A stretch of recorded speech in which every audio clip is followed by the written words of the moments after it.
감사드립니다. 그리고 이렇게 학회 마지막까지 자리를 지켜주셔서 정말 감사드리고 제가 그 기대에 부응하는 그래도 도움이 되는 좀 재미있는 발표가 되도록 노력해보겠습니다. 그래서 제가 오늘 말씀드릴 주제는 저희 연구팀에서 변증을 조금 더 분석하고 더 잘 이해하기 위해서 어떤 최근에 AI 테크닉들을 어떤 식으로 활용하고 있는지 어떤 어프로치 수준에서 소개를 시켜드리고자 합니다. 그래서 이 부분은 아까 김창학 교수님 발표에서도 잠깐 나왔는데요. 제가 이제 다루고자 하는 현상의 초점은 한의학의 어떤 임상의사결정 과정이고 그 임상의사결정 과정이 상당히 복잡하다라는 걸 좀 강조하면서 시작을 하고 싶습니다. 그래서 한의학에서 실제로 환자를 마주하게 되면 저희가 전신 수준의 사실 증상을 물어보잖아요. 그러면은 결국에 땀이라든지 소화, 대소변이라든지 이런 것들을 다 물어보게 되면 사실 그 증상들 하나하나가 포착하고 있는 이런 어떤 몰레큘러 수준에서의 병리적인 현상들은 굉장히 복잡할 거라고 생각할 수가 있습니다. 여기에 더해서 저희는 처방을 쓸 때 굉장히 많은 약제를 쓰고 그러면 그 약제 하나하나만 하더라도 굉장히 많은 활성 성분들을 만들어내게 되고 그럼 체내에서 굉장히 또 많은 타겟 프로테인들이랑 바인딩을 하고 상호작용을 하겠죠. 그래서 제가 여기서 강조하고 싶은 거는 한의학이 어떤 포착해야 되는 이 매핑 펑션이라고 하는 것이 사실 굉장히 복잡하다라는 것을 말씀드리고 싶고요. 그러면 이 복잡성을 한의학에서 어떻게 다루고 있냐라고 하면 데이터의 차원을 줄이는 방식을 택하고 있다라고 설명할 수가 있겠습니다. 그래서 저희가 전신 수준에서 관찰한 이러한 증상들이 있으면 사실 이 증상들이 독립이 아니라는 데서 출발을 합니다. 그래서 일정하게 땀이 이렇게 나는 환자들은 소변이나 대변이 이렇게 가는 양상들이 있더라. 그래서 이 증상들이 발현되는 그 패턴에 코렐레이션 패턴이 있습니다. 그래서 그런 패턴 하나하나를 한열이다, 허실이다 이런 뭔가 추상화된 패턴을 이용해서 서머라이즈를 하는 개념이라고 생각하시면 되고 이것들을 계속해서 조합하면서 데이터의 차원을 줄여나가게 됩니다. 그리고 여기서 또 핵심은 증상 정보뿐만 아니라 저희가 사용하는 이 본초들 역시 그 속성들이 저희가 사용했던 이 추상적인 패턴으로도 정의가 되고 있다는 점입니다. 그렇기 때문에 한의사는 실질적으로 이 패턴에 대한 추론만 하고 나면 거기에 대응되는 약제를 선택을 하면 됩니다. 축축한 환자라면 말려주는 약을 쓰면 되고 차서 문제가 되었다면 따뜻하게 데워주는 약을 쓰면 됩니다. 그래서 저희 연구팀에서는 이렇게 일련의 진단과 처방을 하는 임상적 의사결정 과정을 마치 머신러닝 알고리즘으로 본다면 차원 축소 알고리즘으로 설명할 수 있다라는 것을 제안하고 있습니다. 그래서 이 차원 축소 개념에 대해서 잘 이해하기 위해서 제가 간단히 고차원 데이터의 특성에 대해서 말씀을 드리겠습니다. 그래서 데이터의 차원이라고 하는 거는 정말로 쉽게 그 데이터를 설명하는 변수의 수가 몇 개냐라고 쉽게 생각할 수 있습니다. 그래서 변수가 키라는 변수를 10명의 데이터에게 모았다면 1차원 변수가 되고 키랑 몸무게를 모으면 2차원, 키, 몸무게, 성별을 모으면 3차원 데이터가 되는 겁니다. 그래서 사실은 이 변수가 많아질수록 정보량이 많아지는 것이고 기하학적으로 이해해 본다면 똑같은 데이터 샘플이 2차원에 있을 때는 굉장히 우겨져서 들어가기 때문에 이들을 구분하는 이 클래시피케이션 하는 바운더리도 굉장히 복잡해지는데요. 변수가 많아지면 데이터들이 인베딩 될 수 있는 공간 자체가 굉장히 넓어지게 되고 이렇게 넓은 공간에서는 저희가 굉장히 데이터의 실질적인 스트럭처만 있다면 그 구분된 패턴을 쉽게 구분을 해낼 수가 있습니다.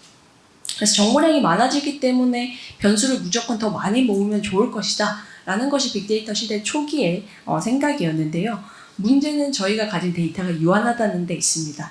그래서 이상훈 박사님 저기 연구 때도 발표 때도 차원의 저주로 간단히 소개를 시켜주셨는데 마치 기하학적으로 이해하자면 이렇습니다. 똑같이 10명의 샘플이 있는데 제가 이걸 1차원에 있을 때는 너무 우겨 넣어져서 이 패턴이 보이지 않다가 2차원, 3차원으로 이제 늘려가면 더 좋을 것 같지만 이렇게 차원이 하나씩 축이 추가될 때마다 공간의 부피는 굉장히 지수적으로 많이 팽창을 하게 되고 그러면 이 유한한 데이터들이 굉장히 듬성듬성하게 굉장히 넓은 스페이스에 희박하게 분포를 하게 됩니다. 그럼 이 공간을 다 뒤지는 어떤 모델의 입장에서도 시간이 많이 들 뿐더러 뭔가 일반화된 패턴을 찾아내기가 굉장히 어려워집니다. 이런 것에 그래서 추론이 불안정해진다는 이슈가 있고 또 한 가지의 티피컬한 모티베이션은 저희가 모으게 되는 이 증상 정보라고 하는 입력 변수들이 실제로는 독립이 아니라는 데 있습니다. 그래서 실제로 이 X1, X2, X3가 완벽하게 독립이라면 저희가 데이터를 뿌렸을 때 완벽하게 예쁜 동그란 구가 나와야 하지만 실제로는 코릴레이션 패턴이 있기 때문에 이 코릴레이션 패턴이라고 하는 거는 X1, X2가 어떤 가중치로 조합된다라는 축인데요. 그래서 그러한 축들만 잘 찾아내고 나면 이 3차원에 있는 데이터도 실제로 2차원의 어떤 리니어 평면만 사용하더라도 굉장히 클리어하게 그 스트럭처를 잘 근사할 수 있다는데 그 차원 축소의 모티베이션이 있습니다. 그래서 이 문제를 다시 한이에게 가지고 와서 저희가 왜 차원 축소를 하는지 간단하게 다시 살펴보겠습니다. 그래서 저희가 해야 되는 아까 찾아야 되는 매핑 펑션을 생각해 보시면 수십 가지의 증상이 있고 또 저희가 사용 가능한 어떤 약제가 보수적으로 잡아서 수십 가지만 있다 하더라도 요구에 가능한 어떤 매핑 펑션의 수가 지수적으로 증가하기 때문에 한 명의 한의사가 이걸 다 외운다는 게 애초에 인지적인 캐퍼시티를 넘어선다고 볼 수가 있습니다. 그래서 저희는 이 중간에 저차원을 매개하도록 데이터를 한번 컴프레션 시켰다가 매핑을 하기 때문에 일단은 산술적으로 봐서도 매핑 가능한 수 자체가 지수적으로 감소시킨다는 효과가 있고요. 두 번째는 아까 말씀드린 것처럼 심텀들 간에 저희가 수십 가지를 관찰하면 굉장히 복잡한 인터랙션이 있기 때문에 이 심텀 공간에서는 데이터들이 복잡하게 얽혀져서 어떤 레이턴트 스트럭처가 잘 보이지 않습니다. 근데 이 심텀들의 코릴레이션 패턴만 몇 가지만 식별해서 그 패턴으로만 그 패턴 상에서 환자가 몇 점인지 이렇게만 찍어보면 나면 오히려 데이터에 있는 스트럭처를 훨씬 더 잘 파악하기 쉽다. 그러니까 데이터 스트럭처라고 제가 자꾸 표현하는 것은 어떤 페이션트가 가깝고 그러니까 나타나는 증상들 하나하나는 굉장히 달라 보였지만 실제로 이 공간에서는 굉장히 가깝고 누구랑 누구는 굉장히 멀고 이런 거리 관계가 있었을 수 있다는 얘기입니다. 그래서 사실 실제로 어떤 한의학의 이론이 발달해온 어떤 과정을 생각해 본다면 이렇게 어떤 증상 패턴이 막 이런 식으로 나타났고 이런 약제를 썼는데 낫더라 혹은 죽더라 막 이렇게 굉장히 무질서해 보이는 그런 임상 경험들이 있었고 그런 경험들을 설명할 수 있는 그 이면에 뭔가 일반화된 원리가 무엇인가 그걸 찾아내는 과정을 통해서 뭔가 이론이 정립해 왔다라고 생각할 수 있습니다. 그리고 이 차원 축소로 저희의 어떤 변증을 설명을 했을 때 그러면 어떠한 특징이 있느냐라고 생각해 볼 수가 있는데요.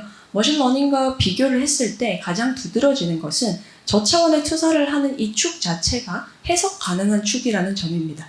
사실 해석 가능할 뿐만 아니라 굉장히 추상화된 어떤 은유적인 물리적인 개념입니다. 차다, 뜨겁다, 내지는 병소가 밖에 있다가 점차적으로 심부로 들어온다. 이런 것들을 누구나 일상적으로 체화해서 알고 있는 개념들이죠. 이런 개념을 썼을 때 가장 큰 이점은 1번화가 좋다는 겁니다. 즉 전혀 새로 보는 어떤 증상 조합을 가지고 환자들이 나타나더라도 한의사가 여기에 대해서 굉장히 직관화된 추론을 컨시스턴트하게 할 수 있다는 것이고 그게 바로 머신러닝에서 굉장히 하고 싶어하는 그 unseen 데이터에 대한 일반화 성능이죠. 그래서 그거를 굉장히 용이하게 한다는 특징이 있습니다.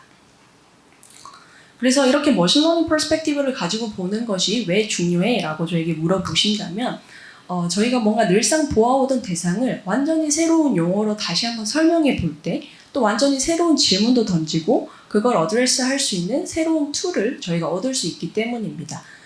그래서 대표적으로는 데이터의 어떤 저차원상의 예를 인베딩 시켜봤을 때 실제로 그 구조가 선형적이냐 비선형적이냐를 계산해 볼 수도 있을 것이고 만약에 비선형성이 굉장히 큰 어떤 특정 질병군이 있다면 그럴 때는 선형 변증 설문지를 쓰는 것이 말이 안 되겠죠. 그래서 그런 것들을 실제로 저희가 계산해 볼 수도 있고 또 데이터를 제가 추상화를 시킨다고 했는데 그 추상화된 정도를 학파별로 내지는 질환군별로 정량적으로 계산해 볼 수도 있습니다. 또 이제 목적 함수라고 해서 최적화의 관점으로 봤을 때 우리가 차원을 축소할 때 수학적으로 어떤 목표를 최대화 혹은 최소화하고자 했는가를 계산해 볼 수도 있을 것입니다. 그래서 이런 것처럼 어떤 머신러닝처럼 굉장히 빠르게 분석적인 방법론들이 발전하고 있는 이 필드의 도구들을 저희가 차용함으로써 어떤 한의학의 사고 방식에 대해서 정량적으로 평가하고 또 구조적으로 이해할 수 있다라고 생각합니다. 그래서 이러한 프레임워크를 가지고 저희가 실제로 수행했던 empirical study 한 가지를 소개시켜 드리고자 합니다. 그래서 저희는 여기서 8강 변증을 분석을 했고요. 그랬을 때 8강 변증 잘 아시겠지만 표리, 한열, 허실이라는 이 세 가지 패턴 축을 가지고 이 패턴 공간으로 저차원으로 프로젝션을 하게 됩니다. 여기서 이제 임플리시트하게 저희가 알고 있는 그 특징은 이 표리에 대한 변별을 우선해서 한다는 것입니다. 그런 다음에 일단 표증인지 리증인지 보고 그 다음에 표한인지 표열인지 이렇게 허실, 한열을 따져 들어가게 되는데 이렇게 시퀀셜하게 저차원으로 프로젝션 하는 것이 머신러닝의 어떤 차원 축소 관점에서 본다면 굉장히 일반적이지 않은 특성입니다. 그래서 저희는 여기에 주목해서 뭔가 한이하게 차원 축소 많이 갖는 그런 어떤 고유한 특징이 여기서 발견할 수 있지 않을까라는 가설을 세우고 왜 그렇다면 표리를 먼저 변별하는 게 정보 처리를 하는 데 있어서 왜 특별히 뭔가 베네피셜한가 이것을 분석해보고자 했습니다. 그래서 여기에 대해서 저희의 첫 번째 가설은 표리 축이 가장 먼저 변별되는 이유는 아마도 정보량이 가장 많은 축이었을 것이다 라고 생각을 했고 사실 이러한 explained variance 개념은 머신러닝에서 PCA 같은 차원 축소를 할 때 가장 일반적으로 쓰는 기준이기 때문에 저희가 이 분석을 했습니다. 그래서 베리언스가 클수록 정보량이 많다는 것은 마치 이렇습니다. 제가 여기 계신 어떤 청중분들에게 딱 한 가지 질문만 해서 청중분들의 어떤 여기 있는 구조를 제가 파악하고자 했을 때 제가 성별이 무엇입니까? 응답해 주세요 라고 하면 모두가 0 아니면 1으로 대답하실 거기 때문에 제가 여러분들 한 명 한 명을 구별하는 데 있어서는 별로 정보량이 없을 것입니다. 그래서 그보다는 뭐 BMI를 여쭤본다든지 그렇게 뭔가 리스폰스의 베리어빌리티가 큰 것들 어떤 정보를 물어봐야 그만큼 제가 한 명 한 명을 구분할 수 있는 정보량이 많은 변수를 택했다고 할 수 있습니다. 그래서 이러한 관점을 가지고 각각의 이 세 가지 축의 베리언스를 계산을 했는데 저희 가설과 다르게 표리축이 실제로는 설명하는 변수, 즉 표증과 리증이라는 이 라벨의 베리언스가 가장 낮았습니다. 그래서 이 가설을 기각하고 다시 다른 가설을 탐색을 했고 저희가 앞서 제안한 것처럼 한의학에서 쓰는 이 패턴 축이 뭔가 정보를 굉장히 추상화시키고 있다는 점에 다시 한번 주목을 했습니다. 그래서 그렇다면 일단 환자의 증상 정보를 아마도 가장 많이 추상화시킬 것이고 추상화를 시킨다는 것의 어떤 큰 장점 중에 하나는 데이터를 다이코토마이즈, 즉 이분화를 잘 시킬 수 있다는 장점이 있기 때문에 그렇게 한 게 아닐까라는 가설을 세웠습니다. 그래서 여기서 이분화가 잘 됐다는 것은 같은 그룹에 속하는 애들끼리 거리가 가깝고 그리고 다른 그룹들 간의 이 거리는 평균적으로 봤을 때 위딘 그룹 디스턴스보다 멀다라고 생각을 할 수가 있습니다. 그래서 뭐 예를 들어서 성별이라고 하는 개념은 충분히 추상화가 되어 있기 때문에 뭐 제가 키, 몸무게, 뭐 BMI라는 어떤 3차원 데이터에 여성들의 데이터만 찍고 남성들의 데이터를 막 찍으면 아마도 여성 내에서 혹은 남성 내에서의 디스턴스가 여성과 남성의 페어와이즈로 디스턴스를 잰 것보다 더 좁겠죠. 그래서 그런 것들을 측정을 한 거고요. 실제로 저희 가설대로 표리축이 세퍼레이션 정도가 가장 큰 것을 확인을 했습니다. 네, 여기서 조금 더 나아가서 앱스트랙션 된 것을 데이터 이분화로 확인한 거에 나아가서 정말 그러한가? 그래서 또 다른 지표를 측정을 했습니다. 그래서 이거는 이제 CCGP라고 하는 매트릭이고요. 그래서 이거는 이렇습니다. 어떤 컨셉이 충분히 추상화가 잘 되어 있으면 어떤 데이터의 컨디션이 바뀌더라도 그 추론이 일반적으로 잘 일반화가 되어야 된다라는 것이고요. 예를 들면 성별이라는 어떤 컨셉이 충분히 추상화되어 있기 때문에 제가 머리 길이를 컨디션으로 잡아서 단발인 여성과 남성 데이터만 모아서 남자 여자를 구분해봐 라고 학습을 시킨 다음에 추가 학습 없이 장발의 여자 남자 데이터만 모아서 다시 한번 클래시피케이션 해봐 라고 했을 때도 장발 단발이라는 컨디션이 바뀌더라도 남녀를 잘 구분해야 되는 것과 같습니다.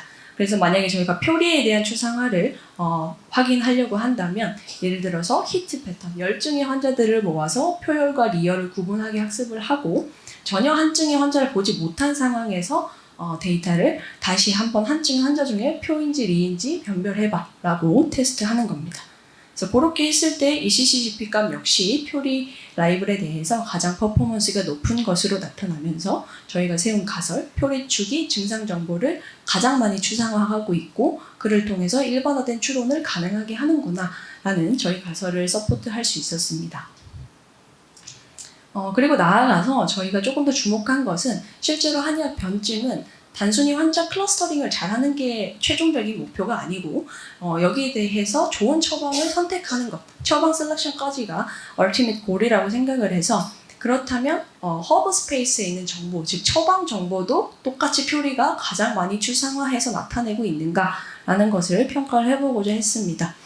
그래서 아까는 환자 한 명 한 명이 증상 벡터로 나타낸 상태였다면 여기서는 환자 한 명 한 명이 실제로 처방받은 처방 벡터로 나타내 놓고 똑같이 데이터 세퍼레이션 정도 그리고 일반화되는 정도를 매겨를 했고 이때도 마찬가지로 표리축이 가장 일반화와 세퍼레이션을 잘 시키는 즉 허브 정보를 잘 최대한 많이 추상화하고 있다라는 걸 확인할 수 있었습니다.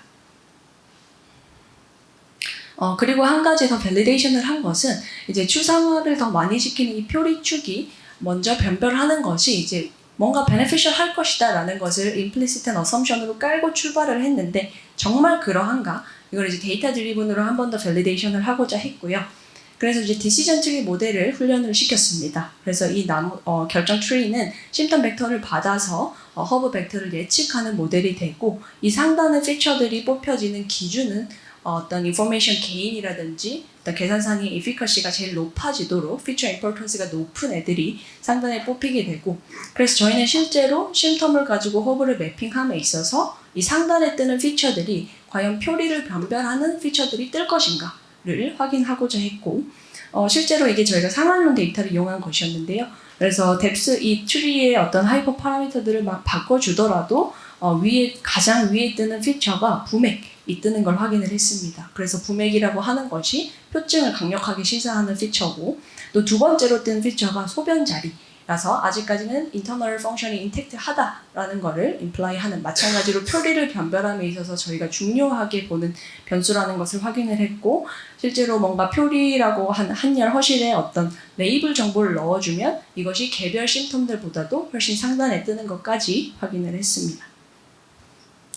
네, 그래서 이제 저희가 보여드린 이 저희 연구팀의 어프로치가 사실은 굉장히 좀 티피컬하게 저희가 한의학 연구에서 AI를 사용하는 방식과는 조금 다르다는 어떤 인상을 받으셨을 것 같은데요. 그래서 저희는 어떤 한의사의 결정, 그러니까 진단이라든지 혹은 처방이라든지 그거를 정확하게 예측하는 AI 모델을 만들고자 한 게 아니라 실제로 한의사가 생각하는 방식을 한번 AI의 이론 혹은 머신러닝 알고리즘으로 다시 한번 설명해보자 라는 것이 저희의 모티베이션이었고요. 이렇게 설명을 할 때 계상신경과학이라든지 머신러닝이라든지 이런 정량적인 방법론들이 잘 정립되어 있는 분야에 있는 툴을 차용을 해오면 새롭게 조작적 정의도 가능하고 즉 추상화를 뭔가 데이터 이분화라든지 일반화 성능으로 측정하는 이런 새로운 정의도 내릴 수 있고 그걸 매저할 수 있는 툴들도 가져올 수 있다라고 생각했습니다. 이렇게 해서 저희가 할 수 있는 것은 한의학의 차원 축소를 했을 때 뭘 잘하는가를 측정해 볼 수 있고 그러나 그 이면에는 저희가 하는 차원 축소가 어떤 정보를 잃는지에 대한 어떤 리미테이션이나 위크니스를 정확하게 저희가 파악하는 것도 중요하다고 생각을 했습니다. 이렇게 해서 최종적으로 저희가 하고 싶은 것은 정말로 한의사가 잘하는 어떤 의사결정 방법, 추론의 어떤 장점을 갖는 방법은 그대로 보존을 하되 저희의 방식에서 손실되는 정보는 정확하게 컴플리멘트 할 수 있는 그런 어떤 의료 AI를 개발해 볼 수 있겠다라고 생각했습니다. 네, 그래서 이 연구는 제가 가천대에서 박사 학위과정 하는 동안에 김창업 교수님 그리고 강봉수 학생과 함께 진행을 한 연구이고요. 또 저희 좌장이신 이상훈 박사님과 함께 또 공동연구로 진행한 연구입니다. 네, 마지막까지 집중해 주셔서 정말 감사합니다. 질문 있으시면 답변 드리겠습니다.